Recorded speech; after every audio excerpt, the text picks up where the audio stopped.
O mecanismo psíquico dos fenômenos histéricos de Sigmund Freud e Joseph Breuer. Estamos no capítulo 4, capítulo final, a psicoterapia da histeria. Freud. Em nossa comunicação preliminar, relatamos que ao investigar a etiologia de sintomas histéricos, descobrimos também um método terapêutico que reputamos de importância prática. Pois vimos, para nossa grande surpresa inicial, que cada sintoma histérico desapareceria de imediato e sem retorno, quando conseguimos despertar com toda a clareza a lembrança do acontecimento motivador, assim, avivando igualmente o afeto que o acompanha. E quando, em seguida, o doente descrevia o episódio da maneira mais detalhada possível, pondo o afeto em palavras. Procuramos ainda explicar de que maneira nosso método psicoterapêutico atua. Ele anula a efetividade da ideia que originalmente não foi abreagida, ao permitir a seu afeto estrangulado o escoamento pela fala, e leva à correção associativa, impelindo-a para a consciência normal, em hipnose mais leve, ou removendo-a por sugestão médica, como ocorre no sonambulismo com amnésia. Ainda que o essencial a esse respeito esteja contido nas histórias clínicas precedentes, e eu não possa evitar de me repetir nessa exposição, tentarei demonstrar agora de forma concateada até aonde nos leva esse método, o que proporciona mais do que outros, com que técnica e com quais dificuldades trabalha. 1. Posso ainda dizer, de minha parte, que me atento ao conteúdo da comunicação preliminar. No entanto, devo admitir que nos anos transcorridos desde então, durante os quais me ocupei sem cessar dos problemas ali tratados, se impuseram a mim novos pontos de vista que implicaram um agrupamento e uma concepção, ao menos em partes diferentes, do material factual conhecido naquela época. Seria injusto pretender lançar sobre meu caro amigo J. Brewer o fardo de uma responsabilidade excessiva por esse desenvolvimento. Assim, apresento as considerações a seguir em meu nome, sobretudo. Quando tentei aplicar a um número maior de doentes o método breueriano da cura de sintomas histéricos por investigação e abreação na hipnose, deparei com duas dificuldades. E ao lidar com elas, cheguei a uma modificação tanto da técnica como da concepção. 1. Nem todas as pessoas que demonstram sintomas histéricos indiscutíveis e nas quais muito provavelmente prevalecia o mesmo mecanismo psíquico eram hipnotizáveis. 2. Tive que me posicionar quanto à questão do que caracteriza essencialmente a histeria e em que ela se distingue das outras neuroses. Deixo para mais tarde relatar como superei a primeira dificuldade e o que aprendi com ela. Começarei por tratar da posição que tomei na prática diária em face do segundo problema. É muito difícil entender corretamente um caso de neurose antes de submetê-lo a uma análise aprofundada. Uma análise como apenas a aplicação do método breueriano propicia. Mas a decisão sobre o diagnóstico e o tipo de terapia tem de ser tomada antes desse conhecimento aprofundado. Não me restava, pois, senão escolher para o método catártico aqueles casos que se podia diagnosticar provisoriamente como histeria, que apresentavam alguns ou vários dos estigmas ou sintomas característicos da histeria.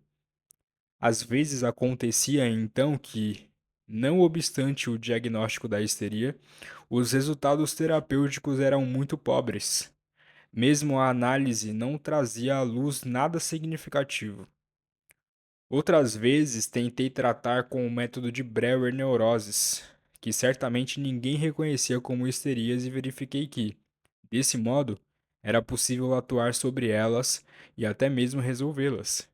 Assim sucedeu-me, por exemplo, com as ideias obsessivas, as autênticas ideias obsessivas, segundo o modelo de Westphal, em casos que não lembravam a histeria em nenhum traço. Tampouco eu podia, por causa desse mecanismo, decidir-me a lançar no mesmo tacho a histeria e tantas outras neuroses. De todas as dúvidas suscitadas, surgiu-me por fim o plano de tratar todas as outras neuroses em causa de modo semelhante à histeria. Investigar por toda parte a etiologia e a natureza do mecanismo psíquico e deixar que a decisão sobre a legitimidade do diagnóstico de histeria dependesse do resultado da investigação. Assim, partindo do método breueriano, vinha a debruçar-me sobre a etiologia e o mecanismo das neuroses em geral. Tive em seguida a sorte de checar os resultados proveitosos em tempo relativamente curto. Em primeiro lugar, foi preciso reconhecer que, na medida em que se possa falar de causas que levem à aquisição de neuroses, deve-se buscar a etiologia em fatores sexuais.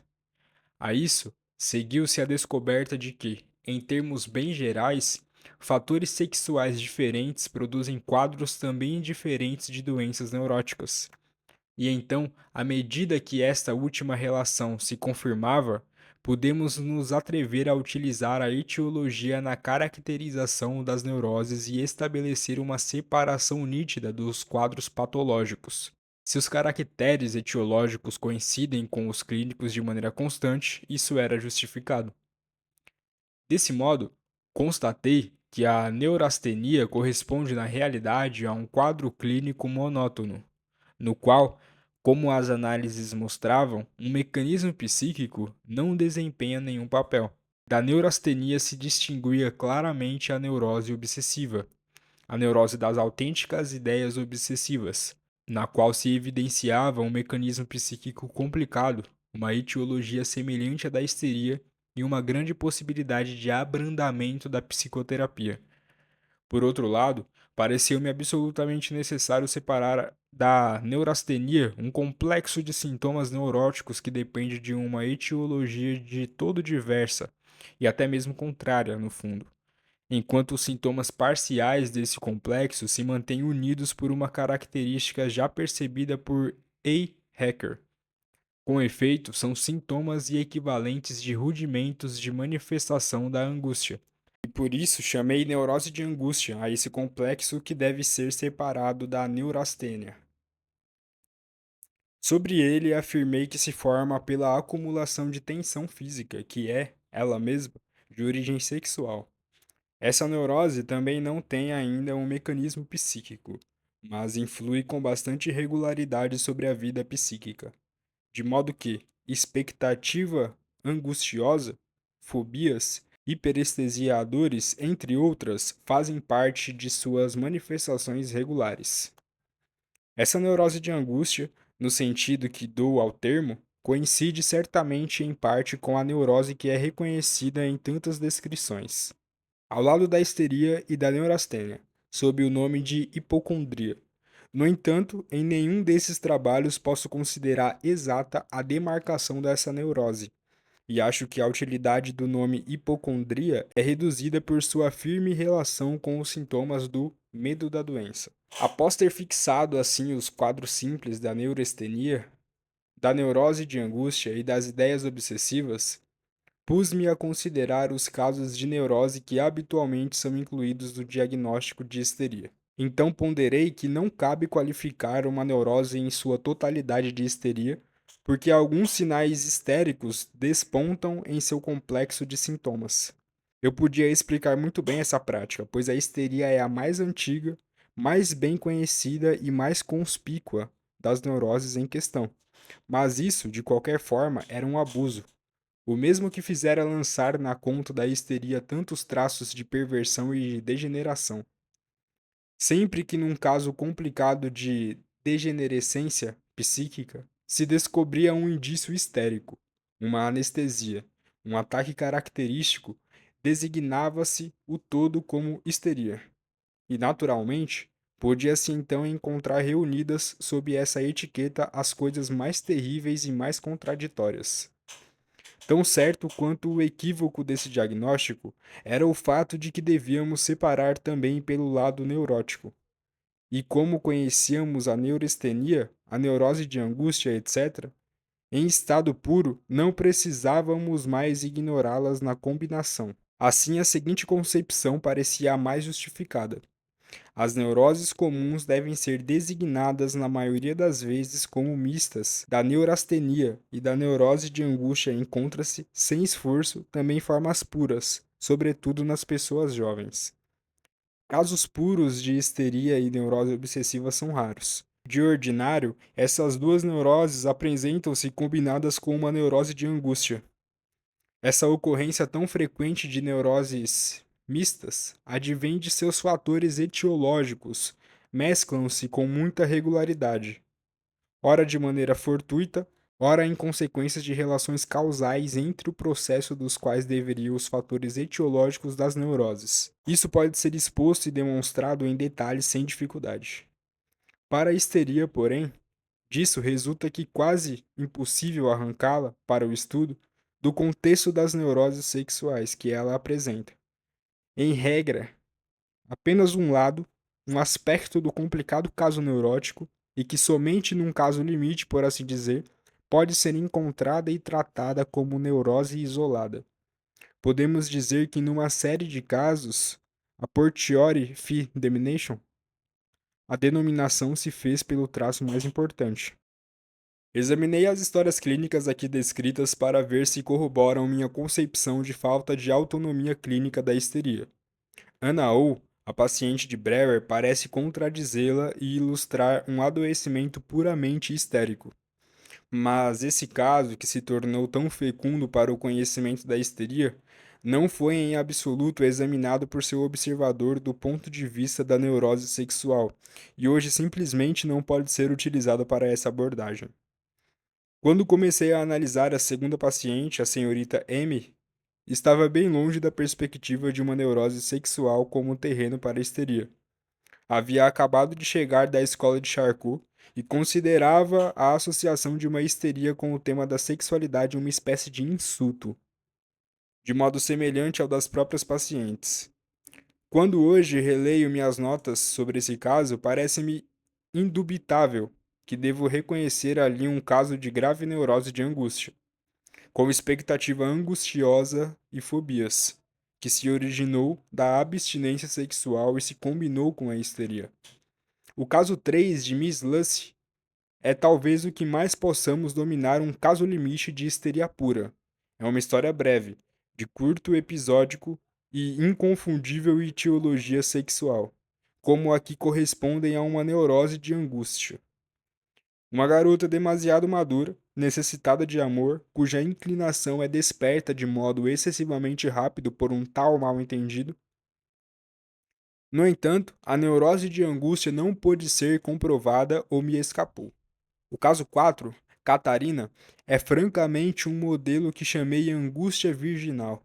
É uma combinação de neuroses de angústia e histeria. A primeira cria os sintomas, a segunda os produz e trabalha com eles. De resto, um caso típico de muitas neuroses juvenis designada como histeria. O caso 5, da senhorita Elizabeth, também não é investigado como neurose sexual. Pude apenas externar a suspeita de que uma neurastenia espinhal tivesse constituído a sua base, sem confirmá-la. Devo acrescentar, porém, que desde então as histerias puras se tornaram ainda mais raras em minha experiência.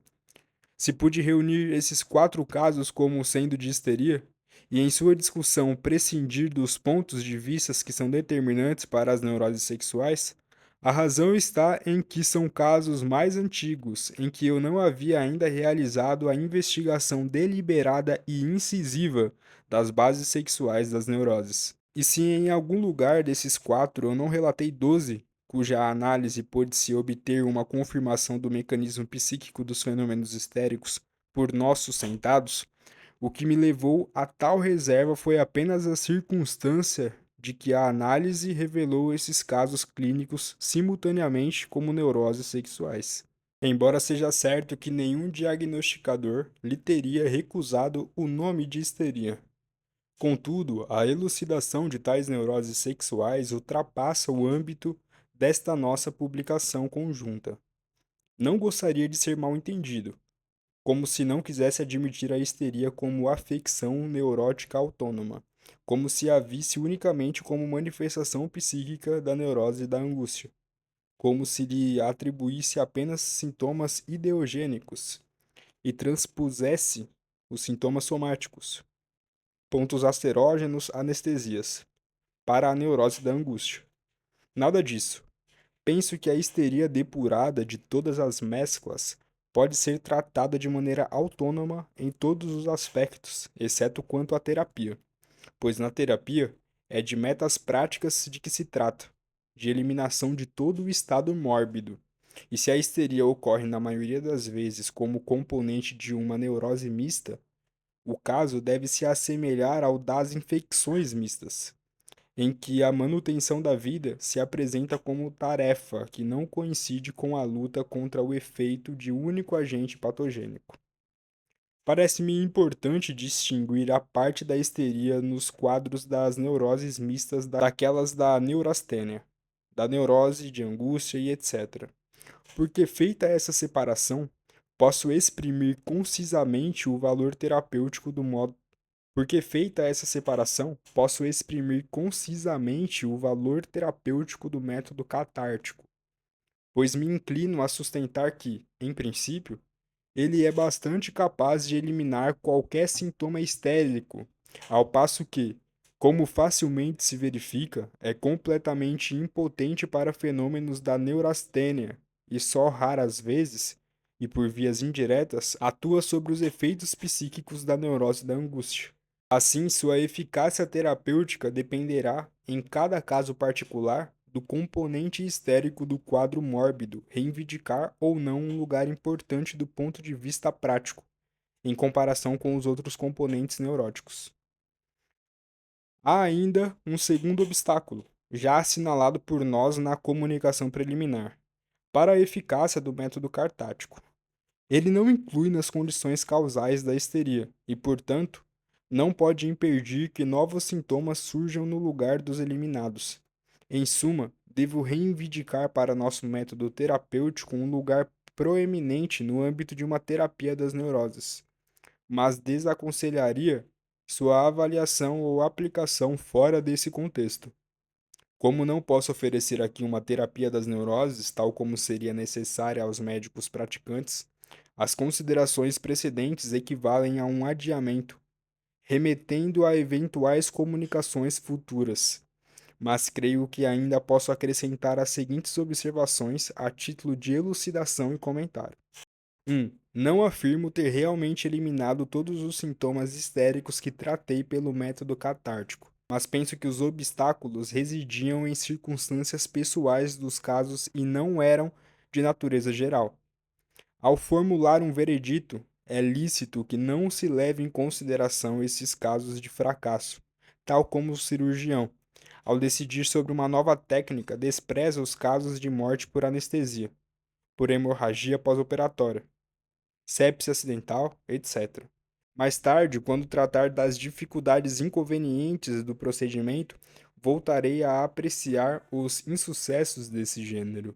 2. O método catártico não deixa de ter valor por ser sintomático e não causal, pois uma terapia causal, na maioria das vezes, é apenas profilática de fato. Ela suspende o efeito ulterior da nocividade, mas com isso não elimina necessariamente que esta produziu até então. Por via de regra, é necessária ainda uma segunda ação que resolva essa última tarefa, e para esse fim, a aplicação do método catártico é insuperável no caso da histeria. 3. Quando um período de produção histérica, um paroxismo histérico agudo, é superado, e os sintomas histéricos persistem apenas como fenômenos residuais, o método catártico é suficiente para todas as indicações e obtém êxito completo e duradouro. Não é raro essa constelação favorável à terapia se verificar precisamente no campo da vida sexual, devido às grandes oscilações da intensidade da necessidade sexual e à complicação das condições requeridas para um trauma sexual. Aqui, o método catártico atende a todas as tarefas que lhes possam apresentar, pois o médico não pode se propor a modificar uma constituição como a histeria. ele deve se contentar em eliminar o padecimento para o qual se inclina tal constituição, e que dela pode se originar com o concurso de condições externas. Ficará satisfeito se a paciente voltar a ser capaz de agir. Além disso, tem um consolo para o futuro, quando considera a possibilidade de uma recidiva. Conhece a característica principal da etiologia das neuroses, que sua gênese é, na maioria dos casos, sobredeterminada, que vários fatores têm de ocorrer para esse resultado. Ele pode esperar que essa coincidência não volte a acontecer tão cedo, ainda que alguns dos fatores etiológicos tenham permanecido atuantes. Pode-se objetar que nesses casos em que a histeria já transcorreu, os sintomas restantes cessam espontaneamente.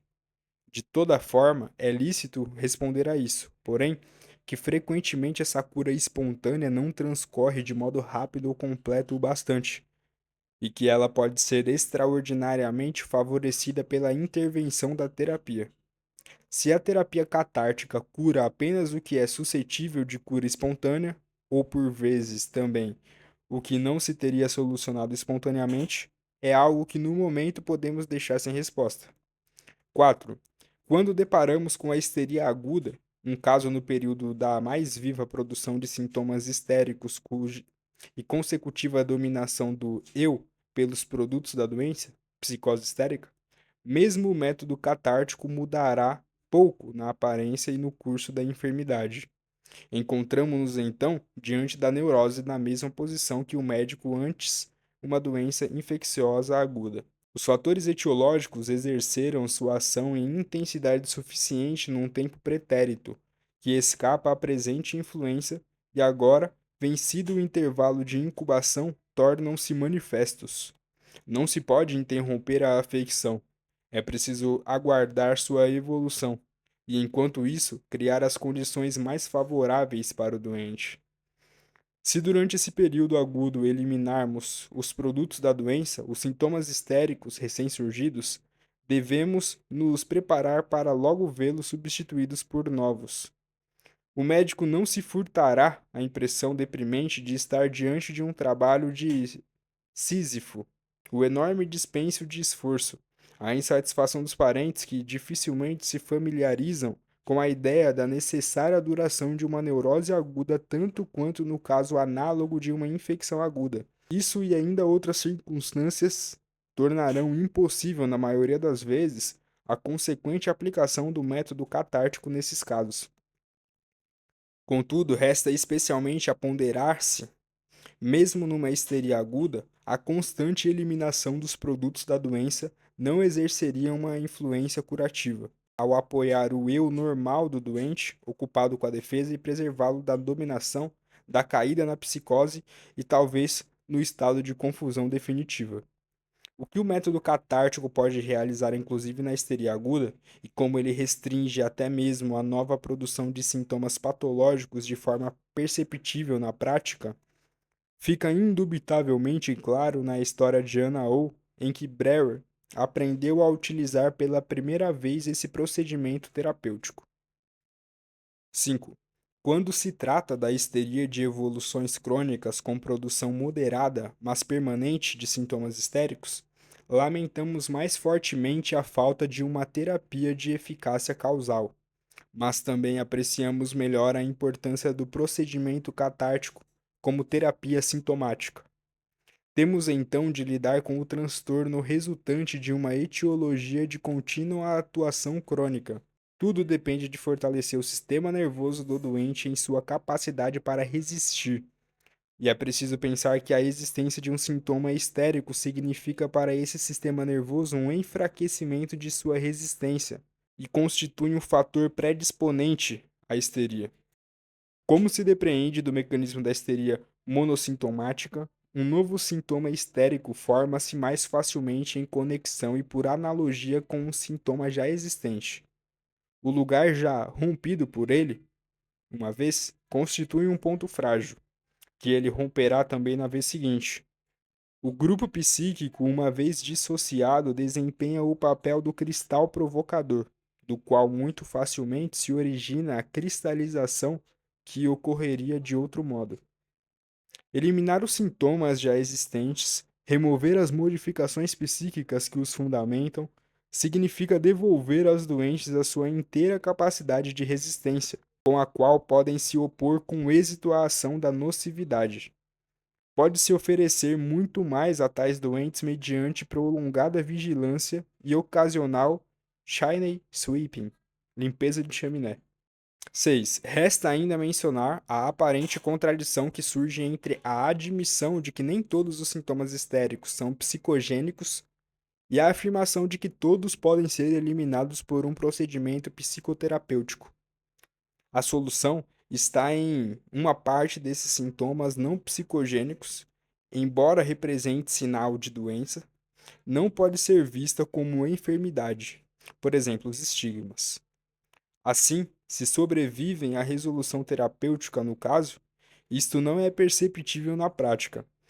Com respeito a outros desses sintomas, parece que, por alguma via indireta, são arrastados pelos sintomas psicogênicos, tal como, provavelmente por uma via indireta também, dependem de uma causação psíquica.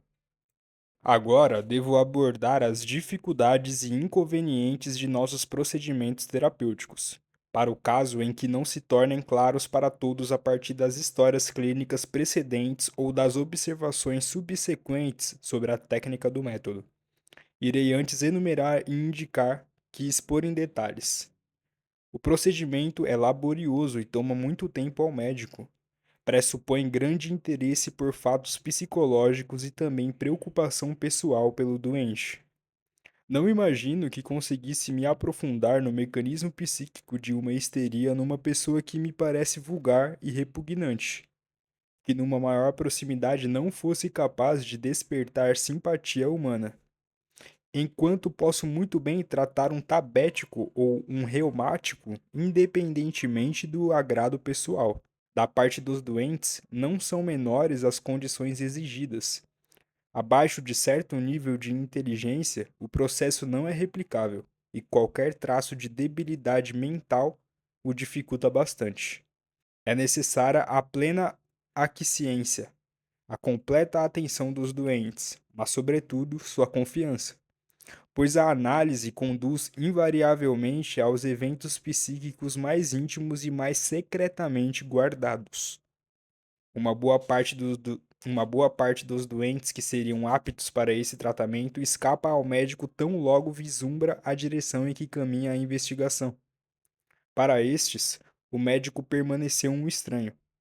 Em outros que decidiram se entregar ao médico e votar-lhe sua confiança, concedida apenas de modo espontâneo, jamais exigida, nesses outros, afirmo, é difícil evitar que, ao menos por algum tempo, a relação pessoal com o médico se coloque impropriamente em primeiro plano.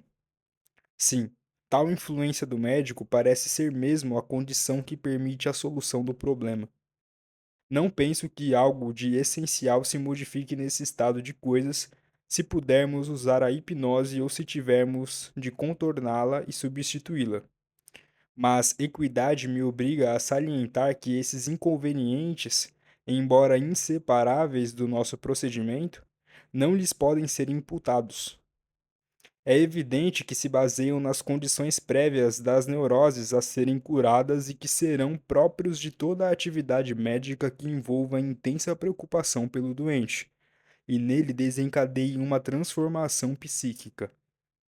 Não pude relacionar ao emprego da hipnose nenhum dano e nenhum perigo, ainda que tenha feito uso abundante desse recurso em vários casos. Nas ocasiões em que provoquei dano, os motivos foram outros e mais profundos. Se considero os esforços terapêuticos desses anos, desde que as comunicações do meu venerado mestre e amigo Joseph Breuer puseram-me à disposição o método catártico. Penso que, afinal, auxiliei bem mais e com maior frequência do que prejudiquei, e obtive coisas que nenhum outro meio terapêutico teria alcançado. Foi tudo somado. Um significativo ganho terapêutico, como está expresso na comunicação preliminar. Devo salientar mais um ganho no emprego desse procedimento. Não sei compreender melhor um caso grave de neurose complicada, muito ou pouco mesclado de histeria, do que submetendo-o a uma análise com o método breueriano. Assim se elimina primeiramente tudo o que mostra um mecanismo histérico. Quanto aos fenômenos restantes, desde então aprendi a interpretá-los nessa análise e a relacioná-los à sua etiologia, e assim obtive o ponto de referência para definir que recursos, no instrumental da terapia das neuroses, é indicado no caso em questão. Quando penso na habitual diferença entre meu julgamento sobre um caso de neurose antes e depois de tal análise, quase caio na tentação de considerar essa análise imprescindível para o conhecimento de uma enfermidade neurótica. Além disso, habituei-me a unir o emprego da psicoterapia catártica a uma cura de repouso, que, segundo a necessidade, é transformada numa completa cura de superalimentação, à maneira de Ware Mitchell. Isso me dá uma vantagem de, por um lado, evitar a interferência de novas impressões psíquicas, muito perturbadoras durante uma psicoterapia, e, por outro, exclui o tédio da cura da superalimentação, em que não é raro os doentes caírem num devancar nocivo. Seria de esperar que o trabalho psíquico, muitas vezes considerável, com o que sobrecarregamos os pacientes no tratamento catártico, e as excitações decorrentes da produção de vivências traumáticas contrariassem o sentido da cura de repouso de Ware Mitchell e impedissem os êxitos que estamos habituados a vê-la obter. Porém, é o contrário que sucede. Combinando dessa maneira a terapia de Breuer e de Ware Mitchell, alcançamos toda a melhora física que se espera dessa última e uma ação psíquica ampla, como jamais se produz na cura de repouso sem psicoterapia.